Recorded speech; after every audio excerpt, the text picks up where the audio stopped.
Notre façon de manger et notre niveau de stress sont intimement liés. Je suis Violette, diététicienne, et je vais vous expliquer le lien entre alimentation et stress. Lorsqu'on se sent stressé, on a tendance à se tourner vers des aliments riches en sucre et en graisse et à mettre de côté les fruits et légumes. Certaines personnes mangent plus que d'habitude, tandis que d'autres ont l'appétit coupé. Et à l'inverse, ce que nous mettons dans notre assiette influence directement notre capacité à gérer le stress. Un nutriment qui est fortement impliqué dans la gestion du stress, c'est le magnésium. La relation entre magnésium et stress est complexe, mais les recherches suggèrent qu'une carence serait susceptible d'exacerber les effets du stress, tandis que le stress épuise davantage nos réserves de magnésium, ce qui crée un cercle vicieux. D'où l'importance d'avoir un apport suffisant via son alimentation en priorité. Les aliments riches en magnésium incluent notamment les oléagineux, donc graines de courge, graines de tournesol, graines de chia, graines de lin, amandes, noisettes, noix de cajou, le cacao et le chocolat noir, les légumes verts, les produits céréaliers complets ou encore certaines eaux minérales.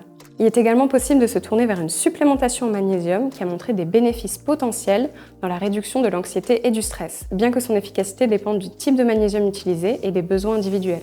D'autres compléments alimentaires peuvent être utiles, notamment les plantes dites adaptogènes. Ces plantes aident le corps à s'adapter aux facteurs de stress en agissant principalement sur le système nerveux et l'axe hypothalamo-hypophyso-surrénalien qui contrôle la production de cortisol, l'hormone du stress. Certaines, comme l'ashwagandha ou la rhodiola, semblent aider à lutter contre le stress et l'anxiété. Les recherches sur le sujet sont encore peu nombreuses, mais montrent des résultats encourageants. Ces compléments peuvent donc être un coup de pouce en cas de période particulièrement stressante, mais attention, ils ne remplacent ni un mode de vie sain, ni un accompagnement médical ou thérapeutique si le stress devient invalidant. Ils ne doivent pas être considérés comme une solution pérenne en cas de stress chronique. De plus, ce n'est pas parce que c'est naturel que c'est anodin. Donc avant d'opter pour des plantes adaptogènes, mieux vaut demander l'avis d'un professionnel de santé. Elles sont notamment contre-indiquées en cas de grossesse et d'allaitement et sont incompatibles avec certains traitements médicaux. Alors assurez-vous toujours qu'elles soient adaptées à votre situation.